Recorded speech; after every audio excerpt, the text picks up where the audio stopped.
Assalamualaikum warahmatullahi wabarakatuh. A'udzu billahi minasyaitonir rajim. Bismillahirrahmanirrahim. Alhamdulillahi rabbil alamin wa bihi nasta'inu ala umuri dunya waddin. Wala hawla wala quwwata illa billahil aliyyil azim. Asyhadu an la ilaha illallah wahdahu la syarika lah wa asyhadu anna sayyidana Muhammadan abduhu wa rasuluhu la nabiyya ba'dah. Allahumma salli wa sallim wa barik ala sayyidina wa maulana Muhammad wa ala alihi wa ashabihi wa man tabi'ahum bi ihsanin ila yaumiddin, amma ba'du. Bil khusus yang saya hormati panjenenganipun Bapak Kiai Haji Abah Muhammad Rusdi selaku pengasuh Pondok Pesantren Nurul Quran dan sekaligus Ketua Yayasan Aswajanah Liyah, dan yang saya hormati seluruh Dewan Asatid, Dewan Guru dari Pondok Pesantren maupun dari pihak formal SMP maupun SMA NU Singkut. Juga yang saya hormati seluruh wali santri, bapak-bapak, ibu-ibu semuanya yang berkenan hadir pada kesempatan sore hari ini, seluruh putra-putri, santriwan-santriwati yang senantiasa kita sayangi, kita perhatikan, kita doakan semoga menjadi generasi-generasi putra-putri yang soleh-solehah, amin amin ya rabbal alamin. Di sini marilah kita sama-sama memanjatkan puji syukur kehadirat Allah Subhanahu wa taala, karena nikmat yang sudah jelas tidak bisa kita hitung-hitung. Setiap saat, setiap waktu, dan juga dengan syukur, rasa syukur kita, semoga Allah senantiasa lebih memperhatikan kepada kita semuanya, menambah nikmatnya tersebut sehingga bisa membawa kita menjadi abdan syakura, yakni hamba-hamba Allah yang bersyukur, yang senantiasa menambah kenikmatan, membawa kebahagiaan di dunia maupun di akhirat, amin amin ya rabbal alamin. Salawat berserta salam kita haturkan kepada junjungan kita Nabi Agung Nabi besar Muhammad sallallahu alaihi wasallam. Semoga dengan bacaan salawat kita senantiasa menambah keberkahan majelis yang mulia ini, dan juga menjadikan wasilah turunnya rahmat Allah kepada kita semuanya untuk bisa senantiasa menjalankan, mengikuti sunnah-sunnah beliau, memudahkan kita untuk selalu beribadah dan juga lebih cinta kepada Rasulullah dan Ahlul Bait, sehingga dengan seperti itu menjadi perantara, menjadi penyebab kelak kita mendapatkan syafaatnya di hari kiamat, amin amin ya rabbal alamin. Di sini saya mewakili dari pengurus Pondok Pesantren Nurul Quran ataupun dari Madrasah Diniyah mengucapkan ribuan terima kasih kepada bapak-bapak, ibu-ibu, wali santri semuanya yang telah mempercayakan putra-putrinya untuk dititipkan kepada kami. Tentunya itu adalah suatu amanat yang sangat berat. Amanat dititipi kon ngopeni. Nek tukang parkir dititipi mungkur kon nunggoni tok, penak ya. Oh, genah, hitungannya genah menah. Tukang parkir, pinten Pak nek parkir Pak? 2.000. Pirang jam niku? Nek sedina sewengi pinten? Tadi Pak Kus cerita titip motor nang Sampang sedino 5.000 ngono, ngersebulan 150. Genah hitungannya. Titip mungkur nunggoni tok, orang ngopeni ngono ya. Rusak yo ora tanggungan ngono. Nah, jadi kami merasa ya, karena kami jelas tujuan utamanya bukan urusan hal itu, nggak memakai hitung-hitungan sing ngono, hitung-hitungannya kami Gusti Allah, yakin hitungannya Gusti Allah lebih akurat, lebih jelas. Ya, kalau hitungannya menungso itu kadang akeh mlesete. Jadi maknanya bahwa itu sebuah amanat yang dititipkan, yang dibebankan kepada kami. Tentunya kami serombongan dengan kawan-kawan sekaligus pengasuh pondok dan seluruh pengurus mohon maaf yang sebesar-besarnya apabila dalam kami mengurus membimbing putra-putri bapak-bapak ibu semuanya ada hal-hal yang kurang berkenan. Tapi yang perlu digarisbawahi, kami tetap berkomitmen dalam bimbingan-bimbingan tersebut melalui penelitian ataupun tata cara sesuai kemampuan kami, yang mana di situ insya Allah seandainya kita bisa jalan bersama-sama itu selalu dan senantiasa diberikan kemudahan oleh Allah Subhanahu wa Ta'ala untuk membimbing putra-putri kita semuanya. Bapak-bapak, ibu-ibu yang dimuliakan Allah. Jadi di sini karena visi dan misi dari sebuah lembaga pendidikan adalah sebuah ilmu, ya. Ilmu yang mana di situ suatu hal yang sangat mulia, bahkan lebih mulia dari sholat 5 waktu, dari sholat selain sholat 5 waktu. Dari sholat setelah sholat 5 waktu itu yang paling utama itu ilmu. Saya punya beberapa guru kiai, tokoh yang sudah sangat disegani. Beliau itu hanya sholatnya mung bisa dikatakan fardu tok, wiridan rapati gelem. Wiridan apa ngaji lah. Rampung sholat ono jadwal ngaji, wiridannya tinggal. Mending ngaji nih. Sholat sunnah nanti. Kenapa? Karena punya keyakinan ilmu itu lebih penting daripada sholat selain sholat 5 waktu. Kalau sholat 5 waktu nggak bisa ditawar. Jadi dalam hal ini begitu istimewanya ilmu sebagaimana tersirat dalam Al-Quran yang berbunyi syahidallahu annahu la ilaha illahu wal malaikatu wa ulul ilmi qa'iman bil qist. Jadi bersaksi, Allah itu bersaksi tidak ada Tuhan selain Allah, dan juga para malaikat dan ahli ilmu. Yang mana persaksian ini kalau kita amati orang-orang yang berilmu seperti yang sering saya sampaikan, wong kepengin seneng iku kudu ana ilmune. Ngoten nggih Pak nggih? Nek ora ana ilmune ora bakal seneng. Ya susah, wong susah tanda ora roh ilmune. Ngerti ilmune kudune ora susah. Nah dalam hal ini orang yang punya ilmu Allah angkat derajatnya. Dalam Quran sering disinggung hal yastawi alladziina ya'lamuna wal ladziina la ya'lamun. Banyak sekali ayat-ayat tersebut. Apakah sama orang yang berilmu dan yang tidak berilmu? Jelas tidak, jelas beda, jelas tidak sama. Itu berulang ya, enggak cuma sekali 2 kali dalam ayat Al-Quran menunjukkan betapa pentingnya ilmu.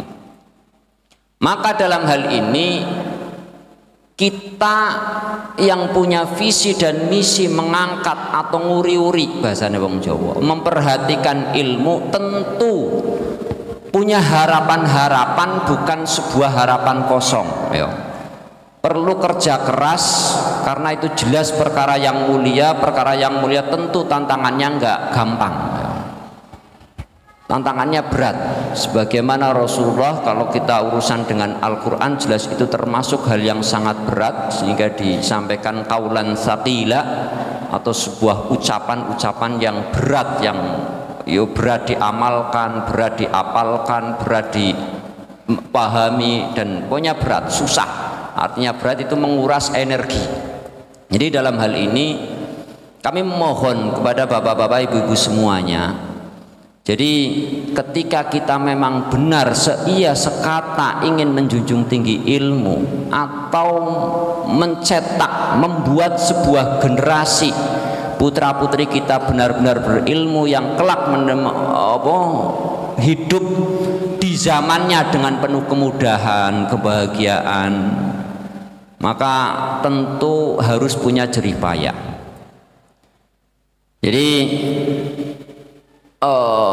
suatu hal sampai Rasulullah SAW memotivasi kepada kita tentang keutamaan ilmu itu menunjukkan bahwa dengan berbagai macam hadisnya, ya termasuk hadis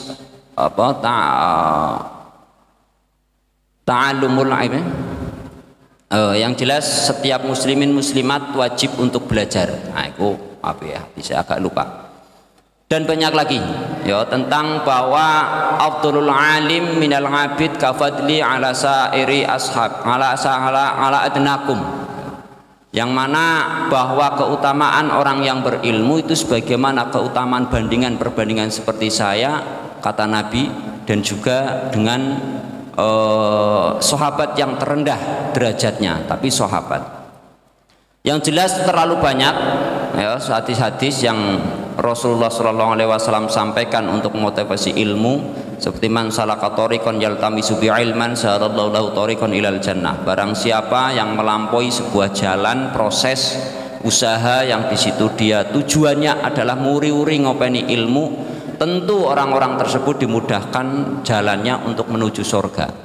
Banyak sekali, jadi sehingga dalam hal ini saya mau ngajak kepada seluruh para santri ya, trik atau tips bagaimana cara kita membangun generasi putra putri kita supaya sukses, sebagaimana yang diajarkan oleh guru-guru, oleh ulama-ulama yang jelas-jelas sudah sukses.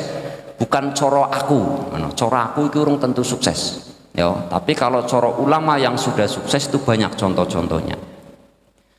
Tentunya kalau secara fisik, secara syariat, secara lahir itu penuh dengan kesungguhan. Yang sungguh-sungguh bukan cuma anaknya, bukan cuma gurunya, bukan cuma orang tuanya. Karena kalau yang sungguh-sungguh cuma seorang, itu nanti yang akan bahagia, yang akan senang cuma seorang itulah. Allah tidak akan menyia-nyiakan amal atau susah jerih payah seseorang. Wong tuane sungguh-sungguh menyekolahkan, membiayai anaknya ora tenanan. Yo nanti yang senang cuma orang tuanya. Yo entah seperti apa cara Allah menyenangkan kita. Yo, karena kita sudah berusaha, tentu Allah tidak akan mengecewakan. Asal yang kita harapkan Allah. Kadang orang tua itu salah persepsi. Salah persepsi ini ngene. Kita bersusah payah sholat tahajud, sholat malam demi memohon kepada Allah, ya Allah, umpamanya saya punya anak namanya Ahmad, ya Allah jadikan Ahmad anak yang soleh, anak yang baik, anak yang hebat, anak yang istimewa. Terkhusus pada personal tersebut. Sementara kita nggak tahu takdir anak ini seperti apa. Sehingga jeripayah kita, kalau kita hanya berharap lalu Ahmad kita tekan, hei Ahmad kamu harus ngapal Quran, kamu harus ngaji, kamu harus seperti ini, dipleter terus. Yo kalau anak itu memang takdirnya jadi anak yang baik, yo insya Allah tanpa dipleter pun jadi anak baik. Kan seperti itu. Tapi kalau memang beda atau Allah mentakdir anak ini baik tapi bukan seperti yang kita harapkan. Contoh, kita kan yang penting jadi umat manusia adalah manfaat, berguna di dunia dan di akhirat. Entah jadi guru ngaji, entah jadi orang soleh, entah jadi presiden, entah jadi polisi, kan kita nggak tahu ya Pak ya. Yang penting bagaimana anak kita hidup manfaat, sehingga kelak di masyarakat dia menjadi orang yang mulia, yang bisa membawa hidup di zamannya menjadi orang-orang yang memang berguna bagi lingkungannya. Dan kita nggak tahu apa nanti derajat ataupun pangkat yang dia miliki, sehingga kesalahan kita kalau kita berdoa anak saya harus jadi hafiz Quran, anak saya harus jadi presiden, kalau tidak saya nggak terima. Ini kesalahan kita kadang seperti itu. Kita menuntut anak yang dia bukan pakemnya di situ. Nonton nggih? Nonton nggak teman Pak? Banyak ya, karena saya punya beberapa kawan ya, orang yang memang karena seperti itu. Padahal anak ini sebenarnya punya potensi kebaikan yang luar biasa, tapi bukan pada porsinya. Sehingga bagaimana cara kita sebagai orang tua untuk berdoa, memohon, memotivasi anak, jadilah anak yang baik. Dan terus berusaha bersungguh-sungguh, nanti kamu akan jadi apa, akan noto karpe dewe. Sehingga dengan seperti itu kekecewaan kita akan lebih ringan. Lebih mudah. Yang penting ya Allah jadikan anakku yang soleh, jadikan anakku yang manfaat, jadikan anakku yang berguna, yang nanti ketika saya tua. Orang kalau sudah tua kan biasanya manja, Bu. Punya mbah yang sudah tua, biasanya manja. Nah nanti kita pun ngemben yang ngono, manja menganake dewi. Nah ambilkan makan, nah pijeti. Nah, event itulah yang kita tunggu-tunggu. Kita punya anak yang sangat perhatian kepada kita, yakni ketika kita sudah tua, nggak iso cari nafkah. Kita sudah tua, jalan sudah susah, melihat sudah susah. Siapa yang harus kita mintai pertolongan? Anak. Nah, di event inilah, di kesempatan itulah kita membutuhkan anak-anak yang benar-benar berbakti kepada kita, yang benar-benar membahagiakan kita. Nah di sini maka dari itu coba kalau kita berdoa, ya Allah jadikan anakku tentara, jadikan anakku polisi, PNS. Ketika kita tua renta, anak kena di Papua, anaklah di Sulawesi. Menyenangkan apa menyusahkan, Pak? Ini banyak kasus yang seperti itu. Biyen dongane ngono, ya Allah jadikan anakku PNS, ternyata tugasnya nang waduh ngono, nang omah kon dhewean. Yo salahmu dongane ngono. Ndirane dikabulno Gusti Allah. Kan seperti itu, karena kita maka berdoa yang terbaik. Jadi yang pertama kita berdoa mohon pada Allah jangan menekan anaknya, cukup ya Allah jadikan anak-anak hamba menjadi anak-anak yang benar-benar berbakti kepada orang tua, yang soleh, yang manfaat, yang berguna. Karena dalam hal ini tentu itu salah satu kesungguhan dari orang tua. Jadi salah satu trik pertama, kita punya anak yang soleh-solehah, yang jelas jimat atau kekuatan pertama doa. Kekuatan yang kedua adalah usaha. Usaha bahwa yang Rasulullah Sallallahu Alaihi Wasallam sampaikan kepada kita, almar'u ma'aman ahabba. Orang itu nanti akan mendapatkan apa yang ia sukai, apa yang ia cintai, atau dia akan bersama orang yang ia corokannya fan lah ya, coro artis-artis sekarang fan. Kita ngefan ke siapa, nanti anak kita akan tergiring ke situ, Pak. Ngoten, Bu. Kita kalau di rumah di depan anak kok yang diceritakan adalah pemain bola, yang diceritakan adalah artis, yang diceritakan adalah bintang-bintang film. Tentu anak itu akan terinspirasi, keinginannya ke sana. Itu otomatis. Ternyata bapakku bangga dengan Cristiano Ronaldo. Bagaimana saya menjadi pemain bola yang hebat? Itu akan termotivasi seperti itu. Entah mau percaya atau tidak, itu akan seperti itu, pasti. Maka dari itu, fan atau idola kita harus kita perhatikan, apalagi depan anak-anak. Jadi kalau depan anak-anak kepengen dia anak sing jadi kiai, ulama-ulama hebat, ya harus ceritanya beda. Nah lihat itu, saya sering kalau dengan anak, nah lihat itu bapak nggak kenal, tapi fotonya dipajang di mana-mana, semua orang bangga, bahkan guru bukan seperti Syekh Abuya Muhammad Alawi, Syekh Habib Syekh, dan banyak-banyak itu gurunya, muridnya bukan, apanya bukan, tapi fotonya dipajang. Apa gerangan ilmunya? Sehingga anak itu, wah kapanlah fotoku dipajang ngono ya.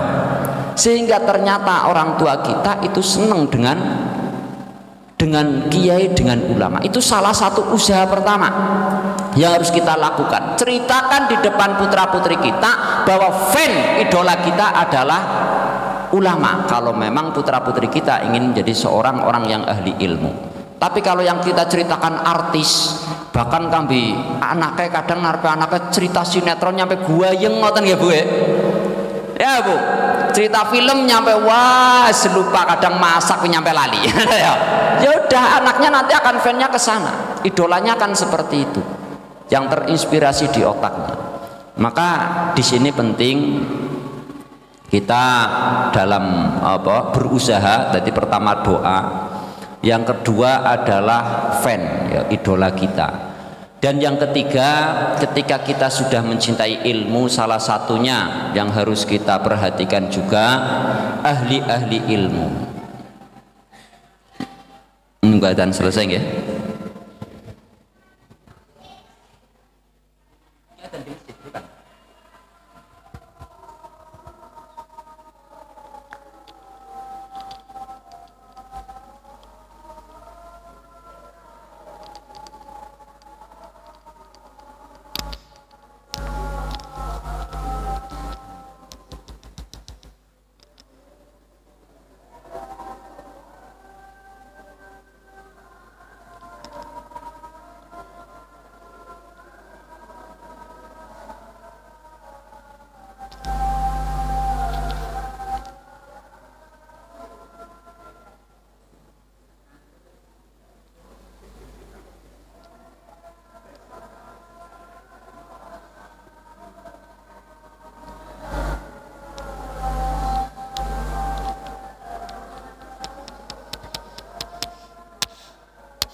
Oke, kita lanjut.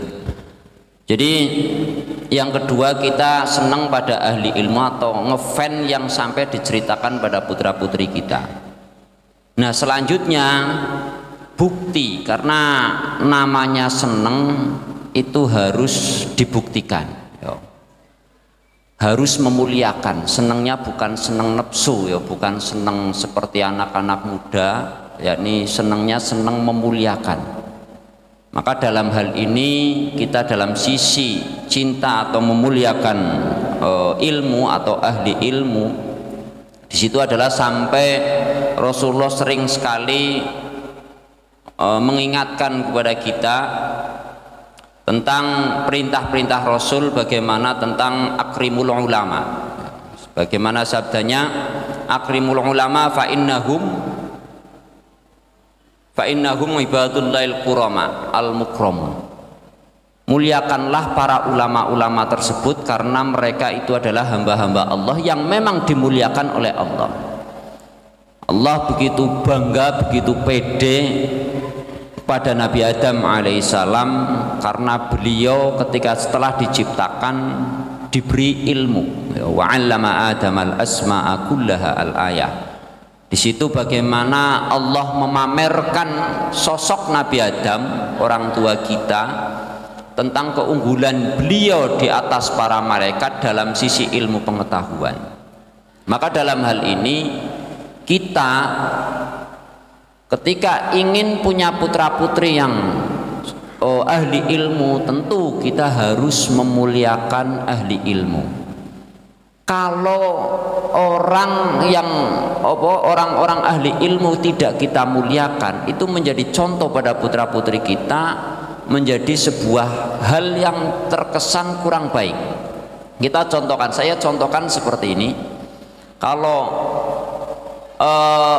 seorang atau orang tua wis wani ngrasani kiai, yakin martabat kiai di hadapan anak itu wis kurang dihormati. Ya. Jadi termasuk memuliakan kiai ulama itu satu, ya menghormati, ya, terus mengiyakan sam'an wa ta'atan, menutup aib dan kekurangannya, itu salah satunya. Ya, dan banyak lagi terterang dalam kitab-kitab akhlak, ya. Maka dalam hal ini janganlah sebagai wali santri ketika menanyakan atau diberitahu tentang aib seorang kiai, seorang guru, seorang habaib, itu sampai terdengar anak, karena itu akan menjadi momok, menjadi hal bahwa ternyata karena anak belum bisa memfilter, ya. Pokoknya kalau anak tahu tentang kekurangan, ternyata elek, ternyata punya kekurangan, karena semua orang pasti punya kekurangan, semua orang punya aib. Karena kita penuh dengan salah dan dosa, tapi kita punya tugas ketika orang-orang yang kita hormati, kita harus menutup aib-aib tersebut. Jadi dalam hal ini kita latihlah apapun yang kita dengar tentang pondok pesantren, tentang kiai siapapun, gak harus kiainya putra putri kita, apalagi kiai siapapun, karena kita ingin memasukkan mindset kepada hati pada putra putri kita supaya kiai ulama itu idola. Bagaimana anak-anak kita mengidolakan kiai, bukan mengidolakan Cristiano Ronaldo atau pemain artis dan yang lain sebagainya. Akhirnya kok ngaji wangel, karena yang dipikir keinginannya beda. Ya, jadi di sini kita sering bagaimana putra putri kita benar-benar cinta ilmu, cinta ulama. Ada kiai, ada ulama, kita hormati. Bahkan termasuk saya punya beberapa sanad, sanad dari beberapa guru yang mana mereka cara untuk supaya punya putra putri yang hebat, alim ulama, itu caranya mung siji, karena dengan cara sering sodakoh. Ini saya termasuk mengajak pada bapak-bapak, ibu-ibu wali santri, termasuk mungkin kalau orang Banyumasan tahu yang namanya Kiai Haji Zuhrul Anam Hisam. Beliau ulama hebat yang menjadi menantu dari Kiai Haji Maimun Zubair, guru kami. Jadi beliau dulu waktu saya mau ke pondok, beliau masih sangat terngiang di benak saya. Beliau menyampaikan seperti ini, kamu bukan putra kiai, kamu bukan keturunan kiai, jangan ragu untuk supaya kelak jadi kiai. Saya, mbah saya itu bukan kiai. Dia menceritakan namanya. Bahkan hanya orang yang kapan ketemu sosok namanya kiai dipanggil kiai, itu langsung oleh seneng, apapun yang dia punya kasihkan, banget senengnya. Langsung cerita, Pak Yai doakan anakku jadi wong alim. Doakan semoga saya punya keturunan wong alim. Sehingga putranya Mbah Hisam itu punya putra Mbah Hisam. Mbah Hisam sampai terinspirasi, koyo ngono bapakku ule seneng kambi kiai, aku kudu dadi kiai. Ngono. Dan sekarang putranya, saudaranya Gus Anam itu 5 bersaudara ngalim semua, tamatan Mekah, apal ribuan hadis. Ya, itu salah satunya. Dan banyak lagi. Mungkin kalau saya dulu sering survei karena saya jadi wong ya sering mencari biografi sosok-sosok ulama. Terus seperti Imam Abu Hamid Al-Ghazali yang sangat terkenal dengan istilah Imam Ghazali mengarang Ihya Ulumuddin dan ribuan-ribuan kitab. Ya, sebagai tokoh di berbagai bidang ilmu. Orang tuanya itu bukan kiai, hanya seorang penenun. Penenun no corokane apa? Napa, Pak? Tukang nenun nggih. Iku bapaknya. Jadi Imam Ghazali itu namanya Muhammad bin Muhammad, Abu Hamid Muhammad bin Muhammad Al-Ghazali. Ghazali itu hanya pekerjaan bapaknya. Bapaknya juga gaweane nenun. Ketika bapaknya meninggal, lalu apa? Putranya Abu Hamid itu titipkan pada seorang kiai. Yo, andalannya apa? Hanya banget senengnya dengan ulama. Sehingga putra-putranya begitu cinta, begitu antusias, begitu penasaran, tertarik. Maknanya bahwa kecintaan kita kepada ulama atau bagaimana kita memuliakan mereka, di situ akan menjadi kunci atau titik dalam benak hati seorang anak-anak kita bahwa kita harus seperti itu. Karena anak secara hakikinya sudah dipatri oleh Allah, nggak mau mengecewakan orang tua, itu sudah sepertinya seperti itu. Selama kita baik, yakin putra putri kita nggak ada terlintas dalam pikiran pengen menyesatkan orang tuanya atau menyusahkan orang tuanya, yakin nggak ada. Kecuali memang pendidikan yang sangat buruk ya. Tapi secara natural seorang anak sulit untuk melawan orang tuanya, sehingga tetap punya nilai bagaimana orang tua saya harus bangga dengan saya. Nah, disitulah menjadi kunci utama kita sebagai orang tua, bagaimana menunjukkan di hadapan putra putri kita bangga pada ulama. Contoh di rumah pajangi foto-foto kiai aja, foto artis. Oh, itu harus itu supaya nak lihat nak. Itu orang yang sangat hebat. Beliau sudah meninggal. Mbah Hashim itu sudah berapa puluh tahun, tapi sekarang masih dikenang. Kamu harus bisa seperti itu nak. Berdoalah ya. Minimal ngono itu sudah cukup menjadi motivasi. Sehingga jangan dipajang artis, nah itu artis hebat nian ya. Wah, kon ngaji esuk yo wanger. Nah, itu termasuk. Dan di sini juga saya selaku pengurus atau pengajar di Madrasah Diniyah menghimbau pada bapak-bapak, ibu-ibu semuanya. Tentunya saya pun wali santri. Ya, putra saya di sini kelas 2. Ya, saya pun di sini wali santri, punya strata yang sama. Jadi ada beberapa keprihatinan yang ingin saya sampaikan pada bapak-bapak, ibu-ibu semuanya. Bagi yang punya, ya seperti tadi kita wujud rasa cinta, rasa hormat kita kepada kiai, kepada pengasuh. Jadi saya mohon, mungkin kalau yang sudah lanjutkan lestarikan, seandainya sowan kiai iku mbok yono oleh-oleh. Ngono nggih. Itu nasihati saya sendiri. Kalau yang belum saya sangat mohon kalau yang sudah lanjutkan, syukur lebih akeh. Ya, karena itu kalau ketika saya tahu belum lama itu agak prihatin. Kopi nyampe tuku. Iku bagiku logika kiai Jawa itu enggak enek, Pak. Karena kiai ku tamune akeh. Jajan piro wenteh. Aja dibandingno nang omahe sampean sing ora ana tamu. Karena tamu kopi kadang kenteken, gula kenteken kan ngisi-ngisino. Nah itu ya. Jadi saya menghimbau lah pada bapak ibu-ibu, ya seandainya yang berat repot nggawoni pating kerantil, yo amplope isine ora apa-apa sing mandan kandel, ngoten nggih. Ambil Pak Yai ini ngoten. Jadi seandainya yang kira-kira itu apa sing nggak punya yo panen apa yo dieling-eling ya sebagai wujud syukur kita. Itu tradisi kiai di Jawa seperti itu. Jadi namanya kiai kita seperti tadi saya sampaikan, nrimo titipan ora ono bayarane. Lho ngono ya ora pati ngertian kan karepe ora ono bayarane mbok yo ono ngertiane yo. Tapi ora ono bayaran ora pengertian. Seandainya njaluk bayaran pantes mboten Pak? Gelem tak titipi sedina 1.000. Siap mboten Bu? Wah, mahal nian ya. Lu titip mobil wae ku sedina iku ora gelem 10.000 tukang parkir kok. Padahal kur nunggoni tok. Rusak ya urusane sing duwe ya. Nah, kan ngoten nggih. Jadi karena memang kita ya sudah diniati lillahi ta'ala, kita harus pengertian.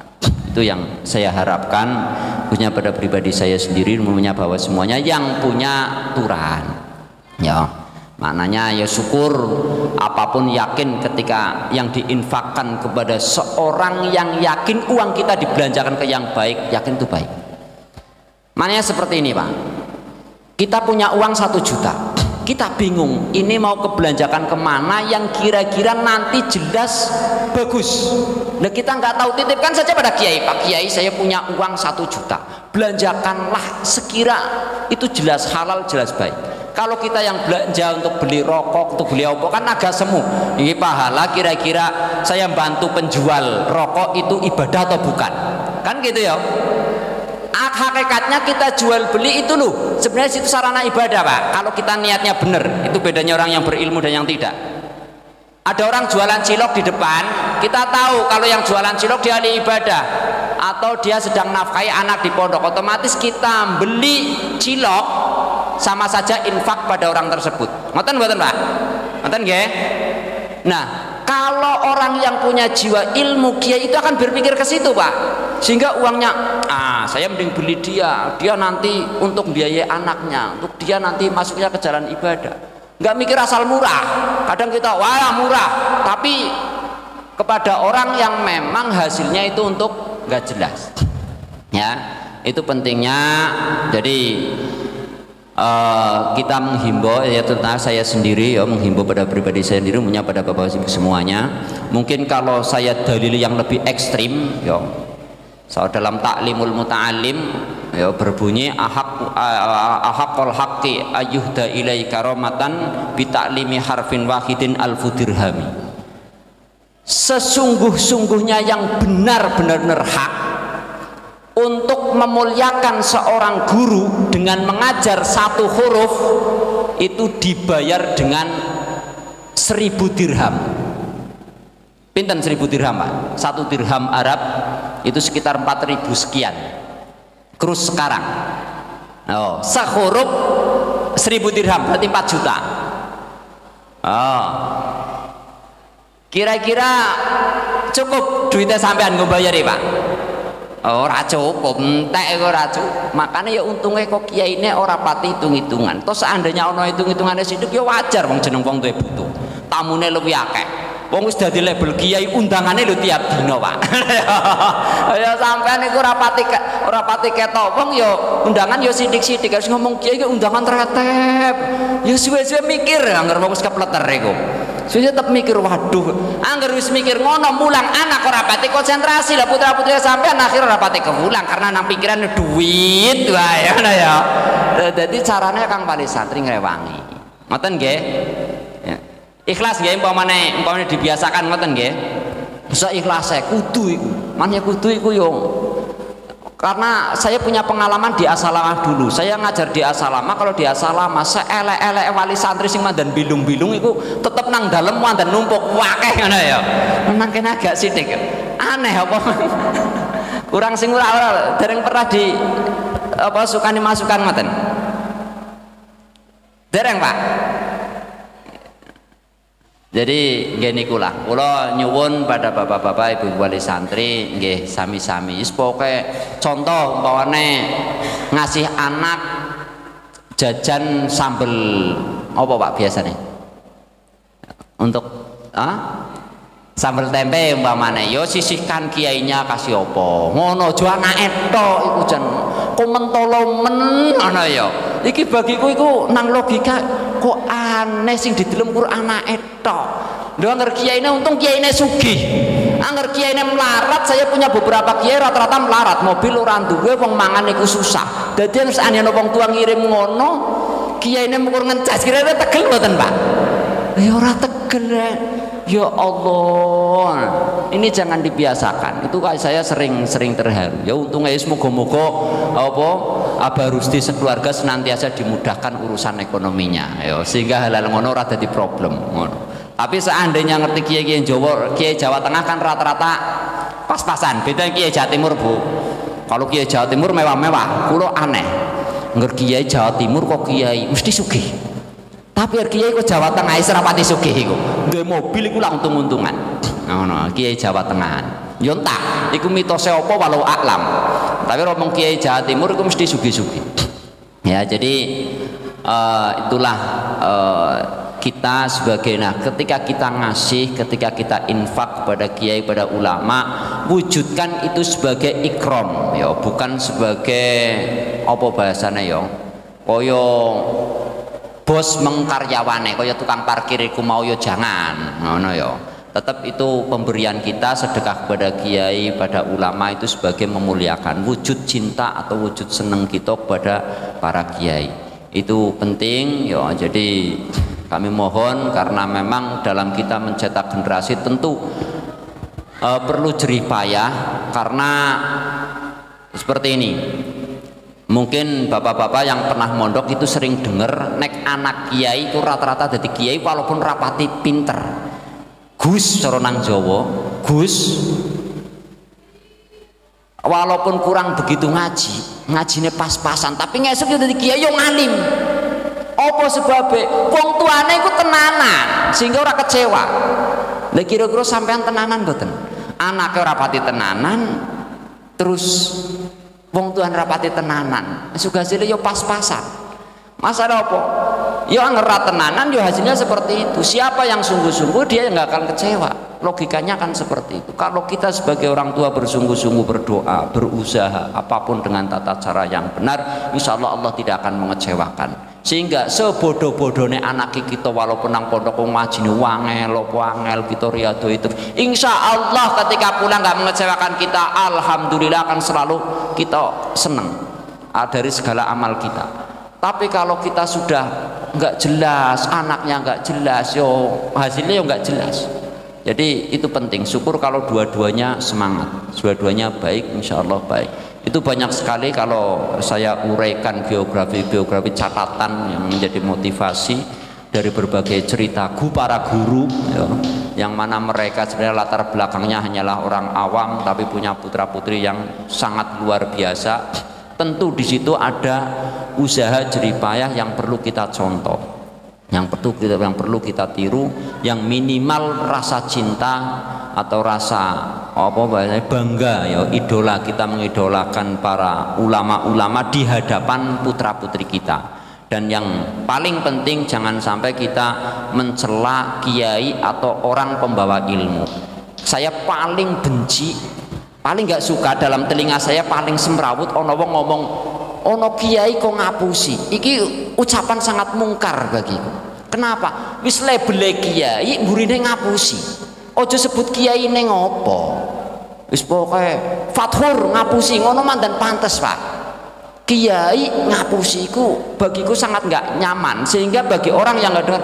oh berarti kiai pun jelek kan seperti itu akhirnya padahal nggak tahu kiai itu seperti apa jadi jangan sampai label kiai disandarkan dilanjutkan dengan perkara-perkara yang buruk ya itu nggak baik tetap kalau kiai harus baik kok pas elek yo ojo no kiai nih ngoten lho maksudnya kula paham nggih nah jadi maknanya seperti itu kadang namanya manusia tentu punya kekurangan punya kekhilafan punya kesalahan yang disengaja ataupun yang tidak disengaja sehebat-hebatnya wong nek wis kepleter masalah Pak Bu iku pasti akan muncul buruknya ya kiai sesabar-sabare kiai nek wis terbentur urusan bojone wangel duite seret undangane pirang-pirang tetap semrawut yang pikir Pak. Sehebat-hebatnya wong kelas kita. Ngoten nggih Pak ya. Wong iso hebat netral yo anger duwite wake, bojone kepenak, awak kepenak yo ora nesunan. Karena sirahe kremut-kremut, bojone merutuk-merutuk, ketemu bocah ndegil kok langsung emosine gregeten ngoten ya. Nah, jadi kalau kondisi-kondisi seperti itu kita maklumi, nggih. Wong pasti ana kehilafan kekeliruane. Jadi kadang ana lenane ngoten niku. Wis pokoke intinya kita sama-sama membangun putra-putri kita, generasi-generasi kita. Yo kita mendoakan, Bapak Ibu juga usaha dan sekaligus mendoakan. Tentunya beberapa tips tadi semoga bisa menjadi motivasi kita ke depan sehingga apapun dari usaha kita senantiasa Allah memberikan yang terbaik, balasan-balasan yang berlipat. Mungkin itu dari saya kurang lebihnya ya. Dan yang ke depan, jadi saya punya beberapa rencana dengan kawan-kawan ke depan tentang pertemuan. Kita sepakati ngajinya pakai kitab ngoten nggih. Kira-kira onten usulan kitab napa? Fikih, akhlak, tafsir, hadis. Nggih. Jadi intinya seperti itu. Mungkin besok ke depan supaya nanti ngaji nggak harus saya, siapapun dari ustadz yang ada yang punya fikih ataupun di situ menyinggung akhlak, kita langsung ada tanya jawab. Ya, waktu durasi sekitar setengah jam. Dulu sebenarnya sudah saya usulkan, cuma dulu ada acara istighosah ya. Awal itu ada acara istighosah sehingga banyak memakan waktu, itu tertunda. Nah sekarang nampaknya kalau cuma pertemuan hal seperti ini nampaknya kan kurang terkesan ngoten nggih. Jadi ke depan kita sepakati mungkin nanti di grup wali santri atau apa akan disampaikan kitab ataupun buku panduannya, nanti yang ngaji siapa, intinya di situ ada forum tanya jawab tentang fikih ataupun tentang hal-hal yang sifatnya keagamaan. Jadi itu saya kurang lebihnya dari saya. Mohon maaf yang sebesar-besarnya. Semoga apapun yang baik itu adalah Allah memberikan, mudahkan kita untuk bisa mengamalkannya. Apapun kekurangan, kehilafan senantiasa dimaafkan. Allah berikan maaf, ampunan atas kekeliruan-kekeliruan yang kita lakukan. Saya pribadi, hadanallahu wa iyyakum wal afu minkum. Wassalamualaikum warahmatullahi wabarakatuh. Untuk doa kami mohon Bapak Ustadz Kusnadi, Ustadz.